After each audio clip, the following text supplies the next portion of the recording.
நேற்று பாமக மாவட்ட செயலாளர்கள் கூட்டம் நடத்தப்பட்டது.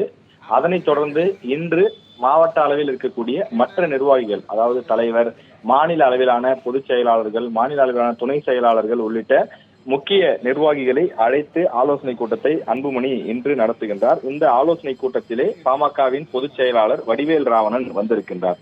ஒரு கட்சியை பொறுத்தவரையில் தலைவர் எந்த அளவுக்கு முக்கியமோ அதே அளவிற்கு பொதுச் செயலாளரும் மிக மிக முக்கியமான ஒரு பொறுப்பு.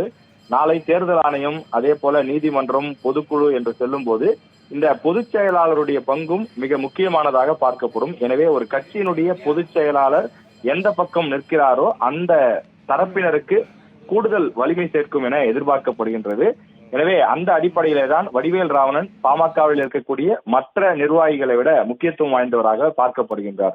எனவே அவர் முன்பு சில தினங்கள் திரு அன்புமணி ராமதாசிடமும், அதே போல சில கூட்டங்களில் பாமக நிறுவனர் ராமதாஸ் அவர்களிடமும் இருந்த நிலையில் தற்போது அவர் அன்புமணி தரப்பிடம் வந்திருப்பதாகவே சொல்லப்படுகின்றது. குறிப்பாக 2 தினங்களுக்கு முன்பு அவருக்கு அன்புமணி தரப்பு புதிதாக கார் வாங்கி கொடுத்ததாகவும் சொல்லப்படுகின்றது.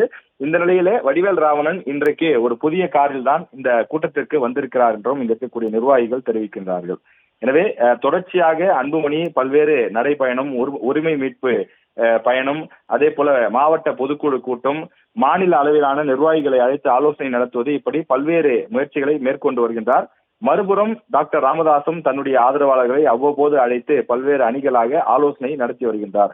பாமகவில் 2 தரப்புகளாக தொடர்ந்து கருத்து வேறுபாடுகள் இருந்து வரக்கூடிய நிலையில தற்போது அன்புமணி ஆலோசனை கூட்டத்தை நடத்தி வருகின்றார். அந்த கூட்டத்தில் பாமகவின் முக்கிய நிர்வாகியான பொதுச் செயலாளர் வடிவேல் ராவணன் வந்திருக்கிறார்.